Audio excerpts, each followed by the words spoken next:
کاشانۂ بصیرت ایک ایسا یوٹیوب چینل جس پر ہر قسم کی دینی کتب بالخصوص محروم بصارت افراد کے لیے آڈیو اور ویڈیو فارمیٹ میں دستیاب ہیں اور بالعموم تمام مسلمان برادران و خواہران کے لیے دستیاب ہیں۔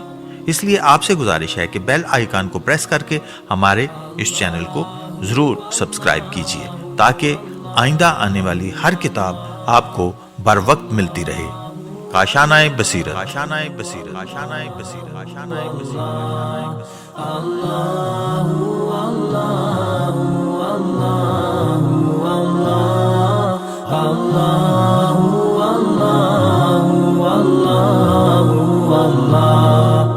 بسم اللہ الرحمن الرحیم۔ السلام علیکم۔ یہ کاشانۂ بصیرت کا آڈیو بک سیکشن ہے۔ ہم جو کتاب ریکارڈ کر رہے ہیں اس کا نام ہے محرمات اسلام، تالیف حجت الاسلام سید محمد حسینی بہارنچی، ترجمہ محمد حسن جعفری صاحب، تہذیب و تدوین رضا حسین رضوانی صاحب۔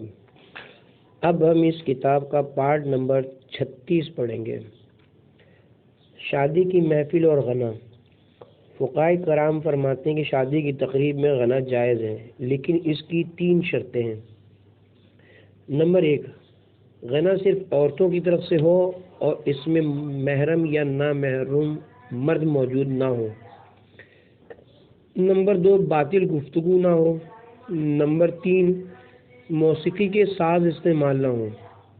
فقہا کی ایک بڑی تعداد شادی کی تقریب میں دف بجانا حلال سمجھتی ہے، اور شہید اول اور محقق ثانی فرماتے ہیں کہ دف بجانا حلال ہے، لیکن اس کے گرد حلقہ نہ بنایا جائے۔ اگرچہ احتیاط یہ ہے کہ دف سے بھی پرہیز کیا جائے اور ہر طرح کے گانے سے بچا جائے، جیسا کہ شیخ انصاری نے مقاصد میں اور شہید اول نے دروس میں اور آیت اللہ خمینی نے تحریر الوسیلہ میں لکھا ہے۔ غنا اور موسیقی کے حرام ہونے کا فلسفہ۔ امام جعفر صادق علیہ السلام نے فرمایا کہ خدا نے تار و تنبور، بانسری، باجا اور شطرنج نیز نصارہ کی سلیب اور مشرکین کے بتوں کو حرام قرار دیا ہے، کیونکہ یہ سب چیزیں باعث فساد ہیں۔ خدا نے ہم پر واجب کیا ہے کہ ہم ان کو تلف کر دیں۔ موسیقی کی تعلیم دینا اور تعلیم لینا نیز اس کی اجرت لینا حرام ہے۔ جن معاشروں میں موسیقی عام ہے وہاں میوزک تھراپی کے ذریعے جسمانی اور روحانی بیماریوں کا علاج بھی کیا جاتا ہے، لیکن اس کے صحیح نتائج ابھی تک معلوم نہیں ہیں۔ رسول اکرم صلی اللہ علیہ وسلم کا فرمان ہے کہ اللہ نے مجھے ہدایت اور عالمین کے لیے رحمت بنا کر بھیجا ہے، اور اس نے مجھے حکم دیا ہے کہ میں باجے، تاشے، تار، ستار، بت اور جاہلیت کی نشانیوں کو مٹا دوں۔ موسیقی کے ساز بنانا، بیچنا اور خریدنا حرام ہے۔ کھانے پینے کے محرمات۔ نمبر 150، حرام کھانے۔ نمبر 1، سونے چاندی کے برتنوں میں کھانا حرام ہے، نیز دیگر مقاصد کے لیے بھی ان کا استعمال منع ہے۔ امام جعفر صادق علیہ السلام نے فرمایا ہے، سونے چاندی کے برتن میں کھانا نہ کھاؤ، اور جس برتن پر سونے چاندی کا پانی چڑھا ہوگا ان میں بھی کھانا نہ کھاؤ۔ تہذیب الاحکام جلد نمبر 9 صفحہ نمبر 90۔ صاحب ہدایت لکھتے ہیں کہ سونے چاندی کے برتنوں میں کھانے کے حرام ہونے میں کوئی اختلاف نہیں ہے، جبکہ علامہ نے تذکرہ میں اور دیگر علماء نے فرمایا کہ اسے حرام ہونے پر اجماع ہے۔ نمبر 2، خبیث چیزیں کھانا حرام ہے۔ ہر وہ چیز کھانا حرام ہے جسے عرف میں خبیث کہا جاتا ہو۔ آیت اللہ خوئی فرماتے ہیں، اللہ نے خبائث کو حرام کیا ہے، اور خبیث کی جمع ہے۔ ہر وہ چیز خبیث ہے جس میں تباہی اور ہلاکت کا اندیشہ ہو۔ غیر شائستہ افعال کو بھی خباثت سے تعبیر کیا جاتا ہے، اور سورہ اعراف کی آیت نمبر 157 میں ہر طرح کے خبائث مراد ہیں، جبکہ سورہ انبیاء کی آیت نمبر 74 میں قوم لوط کے خبائث اعمال مراد ہیں۔ راغب اصفہانی المفردات میں لکھتے ہیں کہ خبیث پست اور گھٹیا چیز کو کہا جاتا ہے، اور اس لفظ کا اطلاق پست عقائد، پست گفتگو اور برے افعال پر ہوتا ہے۔ کافی میں امام محمد باقر علیہ السلام سے منقول ہے کہ ہمارے مخالفین کے باطل اقوال خبائث ہیں۔ نمبر 3، ہر اس چیز کا کھانا حرام ہے جو انسان کے بدن، روح یا عقل کے لیے نقصان دہ ہو۔ امام علی رضا علیہ السلام نے فرمایا ہے تمام ایسی چیزیں جن میں فساد ہو، ان کے کھانے، پینے، پہننے اور رشتے کرنے اور ان کی حفاظت کرنے سے منع کیا گیا ہے۔ مثلا مردار، خون، خنزیر اور درندوں کا گوشت کھانا حرام ہے۔ اسی طرح سے سود، فحش کام اور شراب وغیرہ بھی معاشرے کے فاسد ہونے کا سبب ہے، لہذا وہ بھی حرام ہے۔ جبکہ مردار، خون اور خنزیر اور درندوں کا گوشت انسانی بدن کے لیے مضر ہے، لہذا وہ حرام ہے۔ نمبر 4، درندوں کا گوشت کھانا حرام ہے اگرچہ ان کے دانت نوکدار نہ ہوں۔ نمبر 5، نوکدار دانت والے ہر صحرائی جانور کا گوشت کھانا حرام ہے۔ نمبر 6، جو پرندے اڑان کے دوران پر پھڑپڑائے بغیر اڑتے ہوں، ان کا گوشت کھانا حرام ہے۔ امام محمد باقر علیہ السلام نے فرمایا کہ جو پرندے پرواز کے دوران مسلسل پر پھڑپڑاتے ہوں، اس کا گوشت کھاؤ، اور جو کچھ دیر کے لیے پر پھڑپڑائے بغیر اڑتا رہے وہ حرام ہے۔ وسائل الشیعہ جلد نمبر 16 صفحہ نمبر 388۔ صاحب شرح الاسلام اور صاحب جواہر الکلام لکھتے ہیں کتا حرام ہے، اس کے متعلق سب مسلمانوں کا اجماع ہے کیونکہ یہ نجس ہے، درندہ ہے اور مسخ شدہ جانور ہے۔ بلی کا گوشت خواہ بلی پالتو ہو یا صحرائی، سب مذاہب کے اجماع کے مطابق حرام ہے۔ اس کی حرمت پر نص موجود ہے اور یہ بھی ایک پرندہ ہے۔ خرگوش، سوسمار اور دوسرے ارضی حشرات کا گوشت کھانا بھی حرام ہے۔ نیز جو جانور بلوں میں رہتے ہیں مثلا سانپ، چوہا، بچھو وغیرہ وہ بھی حرام ہے۔ اسی طرح جو کیڑا پھلوں اور پھلیوں مثلا مٹر وغیرہ کے اندر ہوتا ہے وہ بھی حرام ہے۔ نمبر 7، حلال جانوروں میں بھی کچھ چیزوں کا کھانا حرام ہے۔ محاسن اور کافی میں امام علی رضا علیہ السلام سے منقول ہے کہ گوشت میں 7 چیزیں حرام ہیں۔ نمبر 1 خون، نمبر 2 کپورے، نمبر 3 عضو تناسل، نمبر 4 مثانہ، نمبر 5 تلی، نمبر 6 گوشت کی گرہ غدہ، نمبر 7 پتا۔ امام جعفر صادق علیہ السلام نے فرمایا ہے کہ گوشت میں 10 چیزیں حرام ہیں۔ نمبر 1 پیشاب پخانا، نمبر 2 خون، نمبر 3 تلی، نمبر 4 حرام مغز، نمبر 5 2 پٹھے جو ریڑھ کی ہڈی کے دونوں اطراف میں ہوتے ہیں، نمبر 6 گوشت کی گرہ، نمبر 7 کپورے، نمبر 8 عضو تناسل، نمبر 9 فرج، نمبر 10 پتا۔ نمبر 8 وہ حلال جانور جس سے کسی انسان نے بد فعلی کی ہو۔ آیت اللہ خمینی تحریر الوسیلہ میں فرماتے ہیں جس حیوان سے کسی انسان نے بدفعلی کی ہو اس کا گوشت کھانا حرام ہے، اور انسانی ملاپ کے بعد اس کا دودھ پینا بھی حرام ہے۔ اس کی پشم اور بالوں کا استعمال بھی حرام ہے۔ اگر وہ جانور بھیڑ، بکری، گائے یا اونٹنی ہو تو اسے ذبح کر کے جلا دینا چاہیے، اور جس انسان نے بدفعلی کی ہو اس سے اس کی قیمت وصول کرنی چاہیے۔ نمبر 9، اگر حلال جانور سورنی کا اتنا دودھ پیے کہ اس سے ہڈیاں مضبوط ہو جائیں اور گوشت پیدا ہو جائے تو اس جانور سے پیدا ہونے والے جانوروں کا گوشت اور دودھ حرام ہوگا۔ یہ حکم سور کے دودھ سے مخصوص ہے، کتیا اور کافر عورت کے دودھ کے لیے نہیں ہے۔ اگر کسی حلال جانور نے تھوڑی مقدار میں سورنی کا دودھ پیا ہو جس سے اس کی ہڈیاں مضبوط نہ ہوئی ہوں تو اس جانور کا کھانا مکروہ ہے، اور اگر 7 دن تک اس جانور کی رکھوالی کی جائے اور سورنی کا دودھ نہ پینے دیا جائے تو پھر کراہت بھی ختم ہو جائے گی۔ نمبر 10، اگر حلال جانور شراب پی کر مست ہو جائے اور اسی حالت میں اسے ذبح کر دیا جائے تو اس کے گوشت کو پاک کرنا ضروری ہے، لیکن جو چیزیں اس کے پیٹ میں ہیں مثلا دل، کلیجی اور گردہ وغیرہ حرام ہیں، اگر حلال جانور پیشاب پی لے تو اس کا گوشت پاک اور حلال ہے، البتہ اس کے پیٹ کے اندر کی چیزوں کو پاک کرنا چاہیے۔ اگر حلال جانور کسی عورت کا دودھ پی کر بڑا ہوا ہو تو اس کا گوشت حرام نہیں، البتہ مکروہ ہوگا۔ آیت اللہ خمینی لکھتے ہیں کہ حلال جانور میں 14 چیزوں ہیں، 14 چیزوں کا کھانا حرام ہے۔ نمبر 1 خون، نمبر 2 پیشاب پخانا، نمبر 3 تلی، نمبر 4 عضو تناسل، نمبر 5 فرج، نمبر 6 کپورے، نمبر 7 مثانہ، نمبر 8 پتا، نمبر 9 غدود، نمبر 10 حرام مغز، نمبر 11 بچہ دانی، نمبر 12 البا، نمبر 13 غدا مغز جو چنے کے دانے کے برابر ہوتا ہے، نمبر 14 آنکھ کی پتلی۔ حلال جانور جنہیں ذبح یا نہر کیا جاتے ہیں ان کی مذکورہ بالا چیزیں حرام ہیں۔ مچھلی اور ٹڈی کی مذکورہ اشیاء حرام نہیں ہیں، البتہ ان کا فضلہ اور خون احتیاط واجب کی بنا پر حرام ہے۔ پرندوں بشمول مرغی، بطخ وغیرہ کا فضلہ اور خون حرام ہے، باقی چیزیں احتیاط واجب کی بنا پر حرام ہیں۔ ذبیحہ میں مذکورہ بالا چیزوں کے سوا باقی تمام چیزیں حلال ہیں۔ حلال جانوروں کا بولو براز حلال ہے۔ علاج کی غرض سے اونٹ کا پیشاب پینا بلا اشکال حلال ہے۔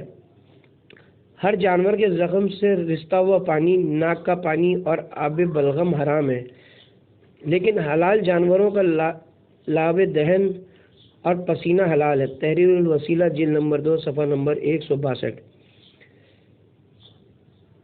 حلال جانور میں پائے جانے والی حرام اشیاء۔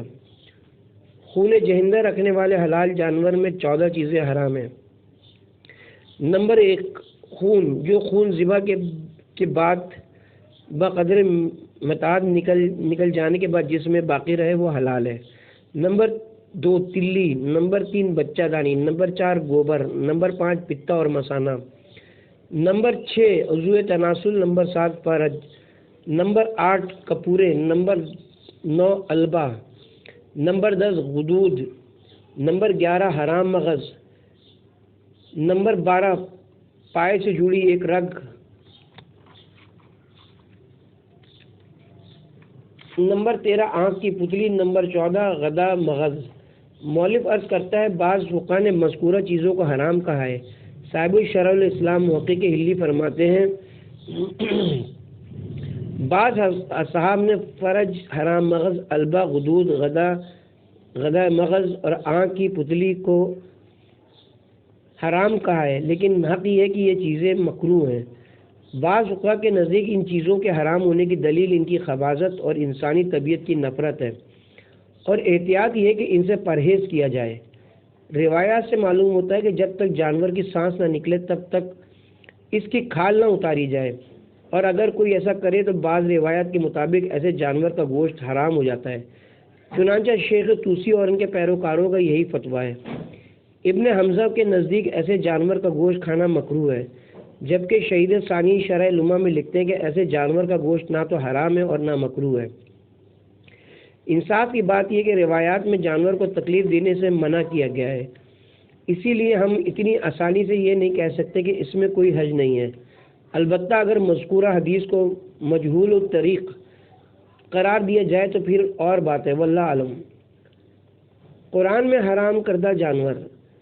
بہت سے زمینی، دریائی اور ہوائی جانور حرام ہیں جن کا ذکر کتب فقہ میں تفصیل سے موجود ہے۔ ہم یہاں صرف ان جانوروں کا ذکر کرتے ہیں جن کو قرآن نے کریم میں حرام کہا گیا ہے۔ سورہ مائدہ آیت نمبر 3 میں ہے تم پر حرام کر دیا گیا ہے مردار خون، سور کا گوشت اور جو جانور غیر اللہ کے نام پر ذبح کیا جائے، اور جو جانور گلا گھونٹ کر مار دیا جائے اور جسے سینگ لڑا کر ختم کر دیا جائے، اور جس کو درندے پھاڑ کھائیں، مگر یہ کہ جس کو تم مرنے سے پہلے خود ذبح کر لو، اور وہ جانور بھی جو تھان پر ذبح کیا جائے اور جس کی تم تیروں کے ذریعے قرآن اندازی کرتے ہو۔ یہ سب گناہ کے کام ہیں۔ جو شخص بھوک کی وجہ سے مجبور ہو جائے بشرطے کہ گناہ کی طرف مائل نہ ہو تو اللہ بڑا بخشنے والا مہربان ہے۔ عیون الاخبار الرضا میں ہے کہ اس آیت کی تفسیر میں امام محمد باقر علیہ السلام نے فرمایا مردار خون اور سور کے گوشت کا حرام ہونا معروف اور معلوم ہے۔ وہ جانور جو بتوں کے نام پر قربان کیا جائے اور منخنقہ سے مراد وہ جانور ہے جسے گلا گھونٹ کر مارا جائے۔ مجوسی جانور کو ذبح نہیں کرتے تھے، وہ گائے اور بکری کو گلا گھونٹ کر مارتے تھے اور ان کا گوشت کھاتے تھے۔ موقودہ سے مراد وہ جانور ہے جسے لوگ پاؤں باندھ کر اتنا مارتے تھے کہ وہ چوٹ سے مر جاتا تھا، پھر اسے کھاتے تھے۔ متردیہ سے مراد وہ جانور ہے جسے لوگ اونچائی پر لے جاتے، اس کی آنکھیں بند کر دیتے اور اونچائی سے دھکا دے کر گرا دیتے تھے۔ جب وہ مر جاتا تو اس کا گوشت کھاتے تھے۔ اور نتیحہ سے مراد یہ ہے کہ وہ جانوروں کو ایک دوسرے سے لڑاتے تھے۔ جب ایک جانور دوسرے جانور کے سینگ یا ٹکر سے مر جاتا تو اس کا گوشت کھاتے تھے۔ زمانے جاہلیت میں جس جانور کو بھیڑیا یا شیر کھا جاتا، لوگ اس کا بچہ وہ اٹھا لاتے اور کھا جاتے تھے۔ آتش پرست مجوسی اپنے آتش قدوں پر قربانی کے جانور چڑھاتے تھے، اور قریش بھی درختوں اور پتھروں کی عبادت کرتے تھے اور ان کے لیے تھان پر جانور قربان کر کے چڑھاوے چڑھاتے تھے۔ نیز یہ ہے کہ جاہلیت کے زمانے میں عربوں میں رواج تھا کہ جب اونٹ 5 سال پورے کر کے 6 سال میں داخل ہوتا تو 10 آدمی حصہ ڈال کر اونٹ کو اس کے مالک سے خرید لیتے، پھر اونٹ کو نہر کر کے اس کے گوشت کے حصے کر دیے جاتے، پھر جوئے کے 10 تیر لائے جاتے جن کے مختلف نام تھے۔ ایک شخص ان سے جوا کھیلتا تھا۔ 7 تیروں کے سرے مڑے ہوئے ہوتے تھے اور 3 تیروں میں کوئی لچک نہیں ہوتی تھی۔ پھر قرہ نکالا جاتا تھا۔ قرآن اندازی کا طریقہ کار یہ تھا کہ جس کے نام پر فض نکلتا اسے 1 حصہ دیا جاتا، جس کے نام پر توام نکلتا اسے 2 حصے دیے جاتے تھے، جس کے نام پر مزبل نکلتا اسے 3 حصے، اور جس کے نام پر نافس نکلتا اسے 4 حصے، اور جس کے نام پر ہلس نکلتا اسے 5 حصے، اور جس کے نام پر رقیب نکلتا اسے 6 حصے، اور جس کے نام پر معلّہ نکلتا ہے تو اسے 7 حصے دیے جاتے تھے۔ لطف کی بات یہ کہ جن لوگوں کے نام پر غیر لچکدار 3 قرے نکلتے انہیں گوشت میں سے حصہ نہیں دیا جاتا تھا، اور اونٹ کی قیمت بھی انہی سے وصول کی جاتی تھی اور ان کو بد نصیب سمجھا جاتا تھا۔ یہ کھلم کھلا جوا تھا۔ اللہ نے اسے حرام قرار دیا اور اس کے ساتھ اس جانور کے گوشت کو بھی حرام قرار دیا۔ نمبر 151، جانوروں کو اذیت دینا۔ اس میں کوئی شک نہیں کہ حلال جانوروں کو گوشت کھانے کی غرض سے شرعی قواعد کے مطابق ذبح کرنا جائز ہے۔ اللہ تعالیٰ نے انہیں پیدا ہی انسان کی غذائی ضروریات کے لیے کیا ہے اور انہیں انسانوں کے اختیار میں دیا ہے تاکہ انسان ان کے گوشت اور دودھ سے اپنی غذائی ضرورت پوری کریں اور ان کی پشم سے اپنے آپ کو سردیوں سے محفوظ رکھیں اور ان کی کھال سے جوتے بنائیں اور پھر خدا کا شکر ادا کریں۔ اللہ تعالیٰ نے قرآن کریم میں فرمایا، ہم نے حیوانات کو ان کے لیے رام کر دیا ہے، کچھ پر وہ سواری کرتے ہیں اور کچھ جانوروں کا گوشت کھاتے ہیں۔ اس کے علاوہ انہیں پینے کے لیے دودھ بھی ان سے فراہم کیا جاتا ہے اور ان کے اور بھی بہت سے فوائد ہیں، وہ شکر ادا کیوں نہیں کرتے؟ سورہ یاسین آیت نمبر 72 تا 73۔ یاد رکھیں کہ جانوروں کو اذیت دینا یا ان کے چارے اور پانی میں کوتاہی کرنا حرام ہے۔ حرام گوشت جانوروں کو اذیت دینا بھی صحیح نہیں ہے، اگرچہ ان میں سے کچھ موذی جانوروں کے قتل کی سفارش کی گئی ہے۔ علامہ مجلسی بحر الانوار میں لکھتے ہیں کہ روایات سے ظاہر ہوتا ہے کہ سانپ کو مارنا جائز ہے، البتہ ان سانپوں کو نہیں مارنا چاہیے جو گھروں میں رہتے ہوں اور گھر والوں کو اذیت نہ پہنچاتے ہوں۔ ان کے متعلق یہ احتمال ہے کہ ان کا مارنا بہتر نہ ہو، البتہ دوسرے موذی جانوروں کو مارنے میں کوئی حرج نہیں ہے، لیکن خواہ مخواہ ان کو اذیت دینا صحیح نہیں ہے۔ عقلی طور پر انہیں اذیت دینا درست نہیں، اور معصومین علیہ السلام کی روایات سے بھی یہی ثابت ہوتا ہے، لیکن علماء اس طرف متوجہ نہیں ہوئے۔ مؤلف عرض کرتا ہے، ہم یہاں کی کچھ احادیث اپنے قارئین کی نظر کرتے ہیں۔ ان احادیث سے یہ بات واضح ہو جائے گی کہ جانوروں کو اذیت دینا جائز نہیں ہے۔ امام جعفر صادق علیہ السلام نے فرمایا ہے کہ رسول اللہ صلی اللہ علیہ وسلم نے جانوروں کے منہ پر داغ دینے اور مارنے سے منع فرمایا ہے، کیونکہ یہ اپنے منہ سے پروردگار کی تسبیح کرتے ہیں۔ ایک اور روایت میں رسول خدا صلی اللہ علیہ وسلم نے فرمایا ہے، اللہ اس شخص پر لعنت کرے جو جانوروں کے منہ پر داغ دے۔ بحار الانوار جلد نمبر 64 صفحہ نمبر 228۔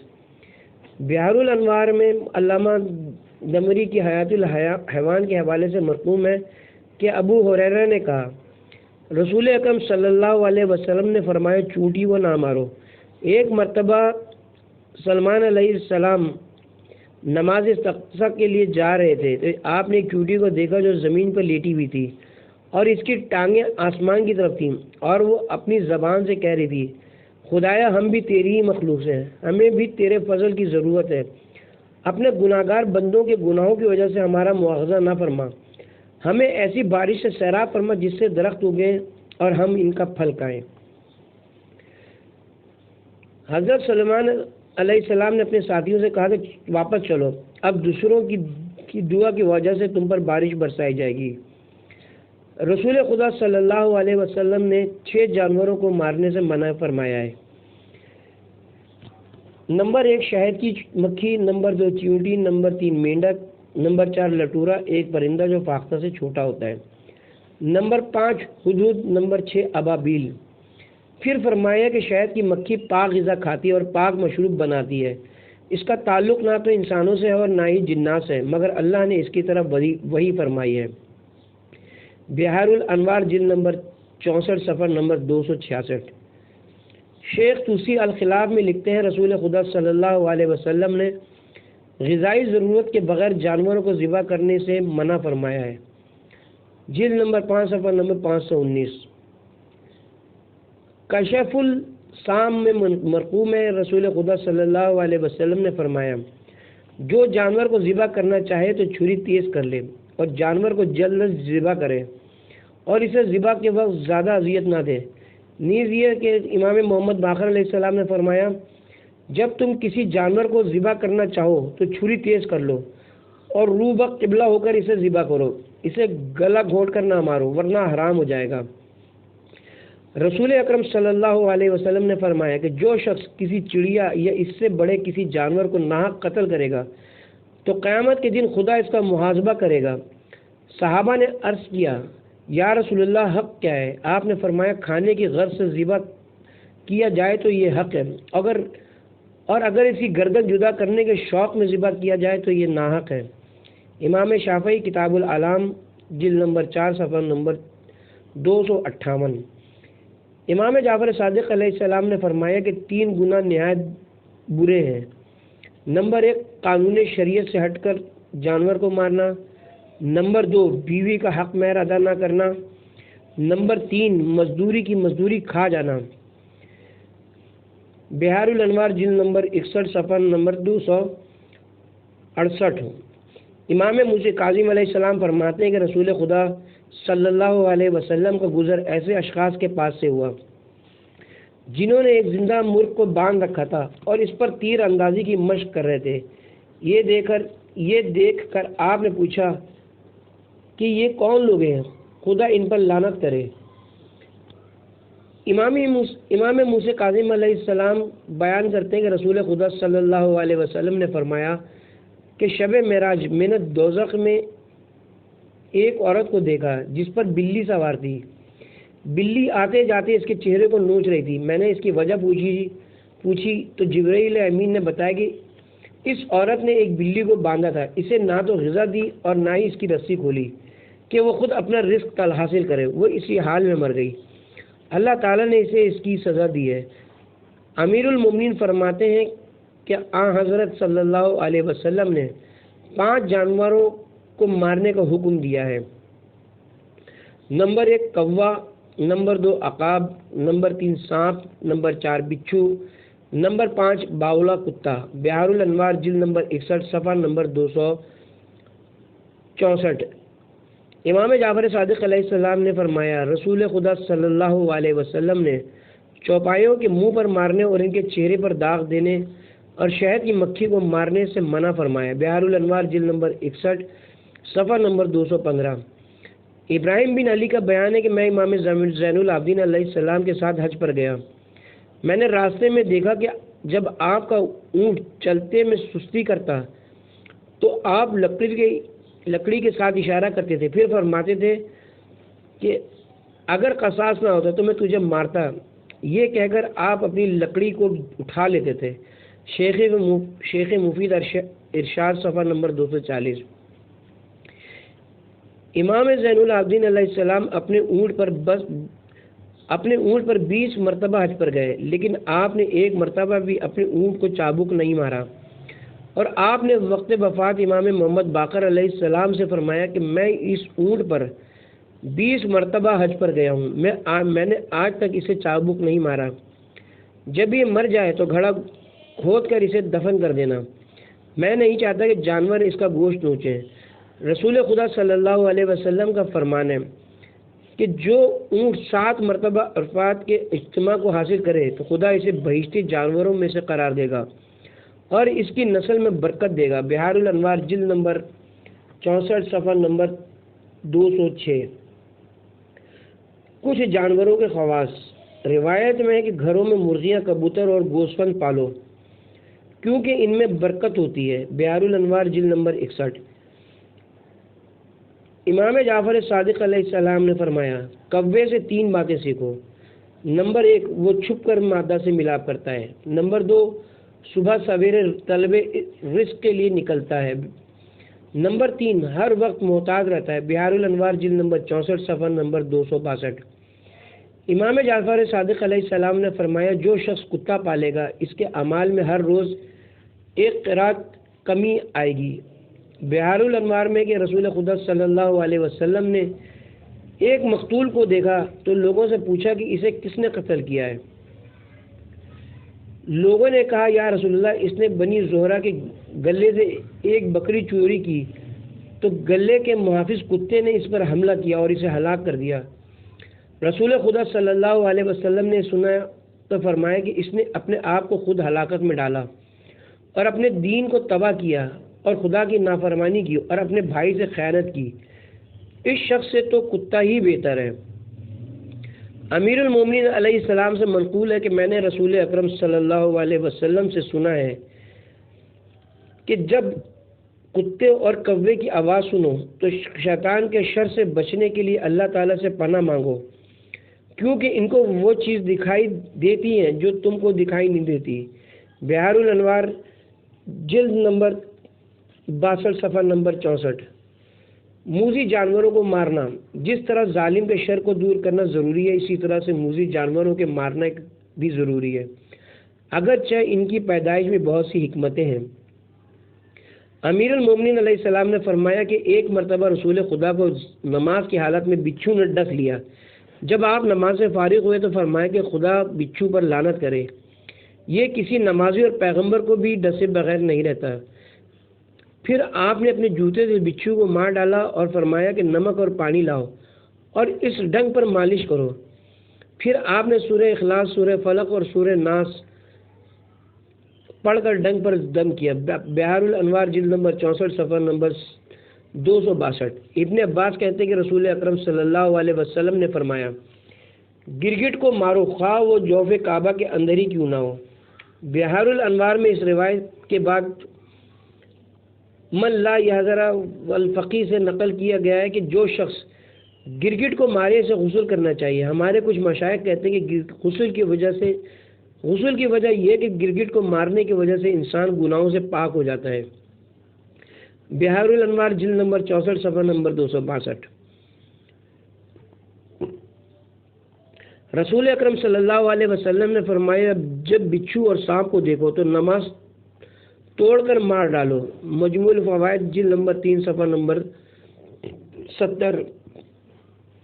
مزدرک الوسائل میں فقہ الرضا سے منقول ہے کہ امام علی رضا علیہ السلام نے فرمایا حالت احرام میں انسان سانپ، بچھو اور چوہے کو مار سکتا ہے اور عقاب، کوے اور باولے کتے کو بھی پتھر مار کر بھگا سکتا ہے.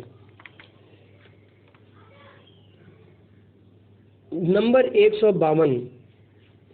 شراب نوشی، شراب اور ہر نشہ ور چیز جو عقل کو زائل کرتی ہو اور سستی پیدا کرتی ہو وہ حرام ہے۔ شراب اور منشیات کا استعمال گناہ کبیرہ ہے۔